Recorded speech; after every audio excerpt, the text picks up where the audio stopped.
Trainee IPS Uday Krishna Reddy ఆత్మహత్య యత్నం చేయడానికి ముందు ఓ లేఖ రాశాడు. అందులో కీలక అంశాలు ప్రస్తావించాడు.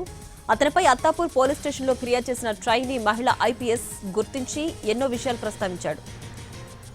తోటి బ్యాచ్మేట్ అయిన ట్రైనీ మహిళ ఐపీఎస్తో ఏడాది నుంచి రిలేషన్లో ఉన్నానని ప్రస్తావించాడు. ఆమెకు పెళ్లైన తర్వాత కూడా రిలేషన్లో ఉన్నామని, శారీరకంగా మానసికంగా సంబంధాన్ని కొనసాగించామని సూసైడ్ లెటర్లో రాసుకొచ్చాడు. ఆమె తన రూమ్కొచ్చి డోర్ ఓపెన్ చేయమని చెప్పిందని ప్రస్తావించాడు. ఆమె చాలాసార్లు తన రూమ్కొచ్చిందని, రూమ్ డోర్ తీయమని వాట్సాప్ చాట్లో చాలాసార్లు కోరిందని ప్రస్తావించాడు. ఆమె తనతో గొడవ పడేదని, వాటన్నిటినీ తన ఐఫోన్లో రికార్డ్ చేశానని, తన దగ్గర కీలకమైన వీడియో ఆధారాలు ఉన్నాయని లేఖలో రాశాడు.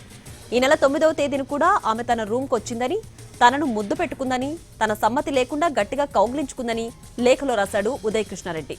ఆ వీడియోనే ఆమె భర్తకు సాక్ష్యంగా పంపానని తెలిపాడు. లైంగిక వేధింపుల కేసు నమోదయ్యాక కొన్ని గంటలకే ట్రైనీ ఐపీఎస్ ఉదయ్ కృష్ణారెడ్డి శానిటైజర్లో విషం కలుపుకుని సూసైడ్ అటెంప్ట్ చేశాడు. హైదరాబాద్ ఎస్ఆర్ నగర్లోని ఓ ప్రైవేట్ ఆసుపత్రిలో ఉదయ్ కృష్ణకు చికిత్స కొనసాగుతోంది.